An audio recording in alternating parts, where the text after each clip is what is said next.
Everyone, welcome to my new blog. বিয়ের video তো প্রথম পার্ট শেয়ার করেছি তোমাদের সাথে, কিন্তু দ্বিতীয় পার্টটা এখনও শেয়ার করতে পারি না।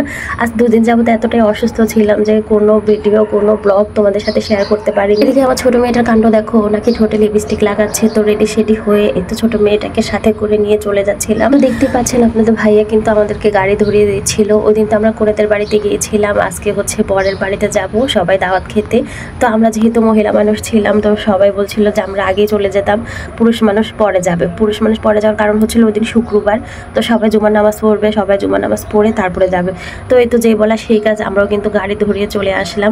এখানে এসে দেখি সবাই গল্প গুজব করছে, আমার খালা শাশুড়িরা মিলে এত আনন্দ করছে, এত হই হুল্লোড় করছে। আমরাও এসে আনন্দ করতে শুরু করলাম তাদের সাথে। আমার খালা শাশুড়িরা হচ্ছে এতটাই হাসি ঠাট্টার মানুষ যে যে ঘরেই যাবে সেই ঘরটাকে আনন্দে ভরিয়ে রাখবে। তো ফাইনালি আমার খালাতো দেবর এসে আমাদেরকে বললো যে খাওয়ার পালা, তোমরা এখন চলো। তো আমরাও এই তো চলে যাচ্ছি খাবার খেতে গিয়ে দেখলাম তো কি সুন্দর প্লেটে প্লেটে সব বলে বলে বেড়ে রাখছে। আর আমরাও বসে পড়লাম দেরি না করে, যেহেতু অনেক খিদাও লেগেছে, কারণ সেই কখন এসেছিলাম কিছুই এখনো খাইনি। তো খালাতো দেবররা সবাই মিলে আমরা একসাথে বসেছি। আর খালাতো দেবর থাকা মানেই তো জানো, ভাবিদের সাথে শুধু দুষ্টমি আর আড্ডা। বলে রাখি, এখানে কিন্তু খালাতো দেবর একজন ছিল না, 3জন দেবর ছিল। তো ওরা আমাদের প্লেটটা সাজিয়ে দিচ্ছিল, বলছিল যে ভাবি আজকে তোমাদেরকে আমরা বেড়ে বেড়ে খাওয়াই, সবসময় তা তোমরা আমাদেরকে বেড়ে বেড়ে খাওয়াও। তো ওরাই আমাদেরকে ভাত দিচ্ছিল প্লেটে, আমরা নিয়ে নিচ্ছিলাম যে যার মতো।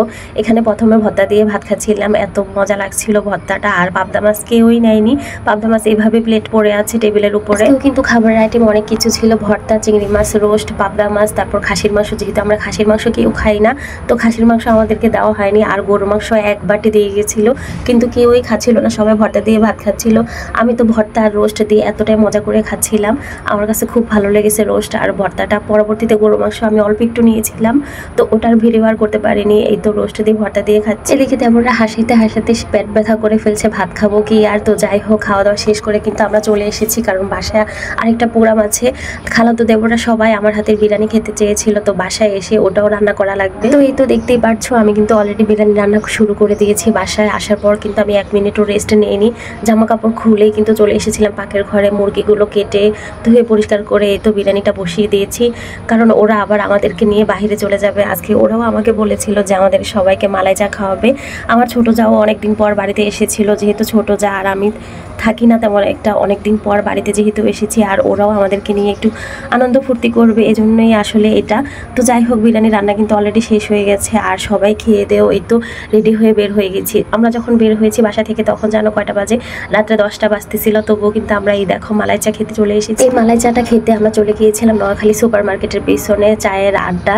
তো চায়ের আড্ডা দিতে দিতে সবাই গল্প করলাম, আর আমি এখানে একটা ডোনাট বান খেয়ে নিলাম, কারণ সবাই বিরিয়ানি খেয়েছিল, আমি কিছুই খাইনি, প্রচুর খিদাও লাগছিল। তো এই তো মালাই চা খাওয়ার পরে আবারও হাঁটা শুরু করে দিলাম। রাতের বেলায় সব কিছু এত সুন্দর লাগছিল, চারপাশের দৃশ্যটা অনেক ভালো লাগছিল। আর সবাই মিলে তো হাঁটছিলাম, গল্প গুজব করছিলাম। এখানে 2টা খালাতো ননদের 2টা বেবি আছে, তো বেবিদেরকে খালাতো দেবরের হাতে তুলে দিলাম, বললাম যে আজকে তোদের দায়িত্ব তোরা রাখ। হাঁটতে হাঁটতে এই তো চলে আসলাম নোয়াখালীর বিখ্যাত শাকিল মামার হাতের ফুচকা খাওয়ার জন্য। আর এখানে এসে কিন্তু আমরা চুপটি পরে বসে পড়লাম, সবাই মিলে একটু আনন্দ আড্ডা করলাম আর হইচই করলাম। তারপর এই তো ফুচকার প্লেট অলরেডি রেডি হয়ে চলে এসেছে। তো ফুচকার প্লেট দেখে তো আর লোভ সামলাতে পারছি না, একটু ভিডিও করে নিচ্ছিলাম তোমাদের সাথে শেয়ার করব বলে। আর ভিডিও করার পরেই কিন্তু দেখো খেতে লেগে গিয়েছি। তো টকটা এত মজা ছিল সত্যি, শাকিল মামার হাতের ফুচকা আমি আর কখনো খাইনি, ফার্স্ট টাইম আমার খাওয়া। অনেক মজা ছিল ফুচকাটা খেতে। আর আমি তো এখানে ফুচকা খাচ্ছিলাম, তোমাদের জন্য একটু ভিডিও করে নিচ্ছিলাম। আর এদিকে আমার খালাতো দেবররা আমার সাথে এতটাই দুষ্টামি করছিল যে আমাকে ফুচকা খেতে দিচ্ছিল না। তো একজন একজনকে সবাই মিলে খাওয়াচ্ছিল।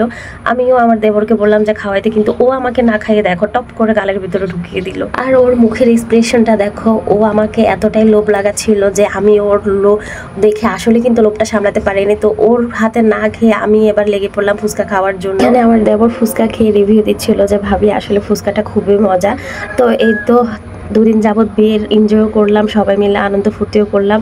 আর খালাতো দেবর এই তো ভাবিরা মিলে সবাই মজা করলাম। তো আজকে বিদায় নিচ্ছি, দেখা হবে আবার নেক্সট কোনো ব্লগে। ততক্ষণ সবাই ভালো থাকো, আল্লাহ হাফেজ। ও আরেকটা কথা বলতে ভুলে গেছি, সবাই আমাদের নতুন বর বউয়ের জন্য দোয়া করবে যাতে ওরা সারা জীবন সুখে থাকে।